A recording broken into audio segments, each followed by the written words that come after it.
There are an estimated 476 million indigenous people living in 90 countries and territories. They represent around 6% of the world's population and belong to as many as 5,000 different cultures. The Indigenous Peoples movement is one of the most robust social movements ever seen in our recent global history. What did the indigenous peoples did to get the world to recognize them is a story of an exceptional nature. In the 1970s, indigenous peoples from around the world began to approach the United Nations as a site where they could pursue their quest for their rights, their recognition, and their self-determination. The story of how and what the indigenous peoples won, especially the unique rights of participation at the United Nations, deserves to be seen as a critical milestone in the history of the making of the new world. Indigenous peoples have knocked at the door of international institutions several times. As early as 1923, Cayuga Chief Descahe, representing the Six Nations of the Iroquois, also known as the Haudenosaunee, traveled to Geneva to the then League of Nations to plead for the cause of his people. A similar journey was made by Maori leader W.T. Ratana in protest against the breaking up of the 1820 Treaty of Waitangi and the loss of Maori control of their lands. A new indigenous peoples diplomacy thus took roots, leading them onto a global stage, and in the process making an indelible mark in the protecting of rights and recognitions of indigenous peoples and indigenous nations from around the world and their inalienable rights to self-determination.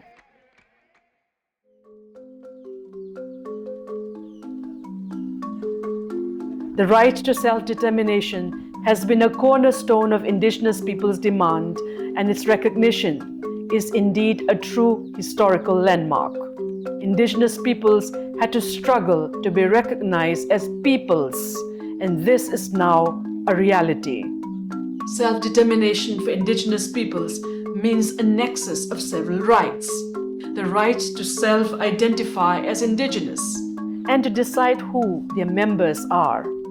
The right to have institutions which preserve the distinctness of indigenous peoples' ways of lives. Self-determination also means the right to free, prior, and informed consent in crucial areas.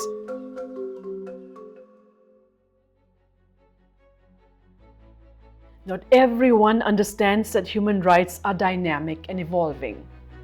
One of the biggest changes the indigenous movement was the adoption of the United Nations Declaration on the Rights of Indigenous Peoples in the year 2007. These came after 25 long years of mobilization by indigenous people and negotiation with member states. Indigenous people's remarkable persistence and advocacy also gave birth to the Convention number 169 of the International Labour Organization, as well as the Regional American Declaration on the Rights of Indigenous Peoples.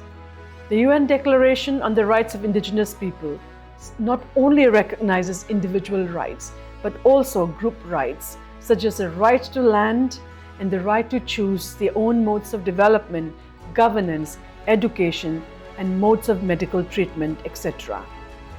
Together with the adoption of the UN Declaration on the Rights of Indigenous People, the victories of global indigenous peoples movement also have included the following.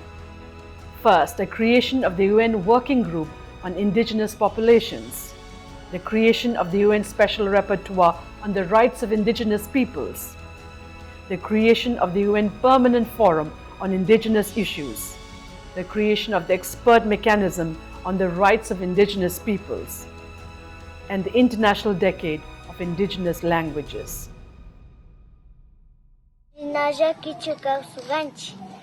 Ari nyauba munda nyauba guna shina jak dami kausu ko ganchi nya kipamo minya ashtang rik siri shakatisha chi hatun jakta guna bi ri mari shakatiki minyu kuchikta ganya rik singuna.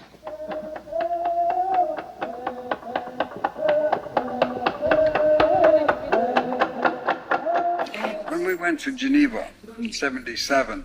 It was a delegation of leaders that were fighting for their recognition as nations.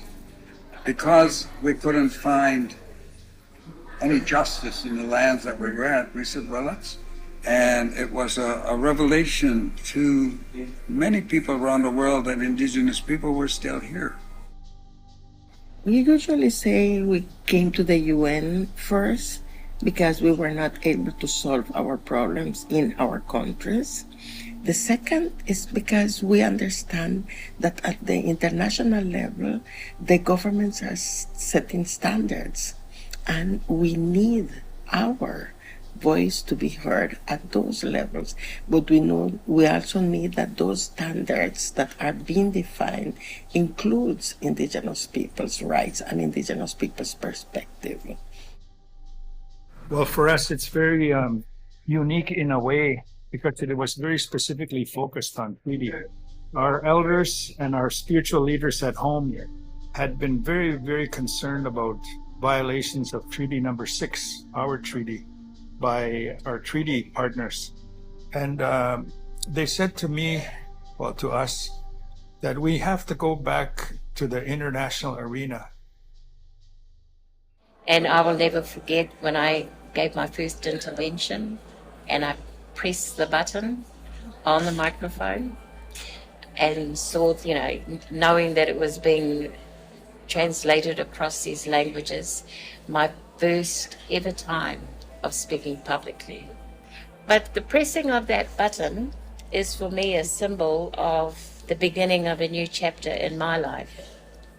So we spent a year working out what is intellectual property rights, and then after a few years we convened the meeting that produced the Mātātua Declaration on the cultural and intellectual property rights of indigenous peoples. At the United Nations, the indigenous peoples advocate for their issues, their rights, as they face the states. Among the most significant years on the advance of the indigenous rights in Africa region was the year 2000. The African Commission on Human and People's Rights was established the working group on indigenous populations or indigenous communities. The 13th of September 2007 will be remembered as International Human Rights Day for indigenous peoples of the world, a day that the United Nations and its member states, together with indigenous peoples, reconciled with past painful histories and decided to march on into the future on the path of human rights. This is the declaration which sets the minimum international standards for the protection and promotion of the rights of indigenous peoples.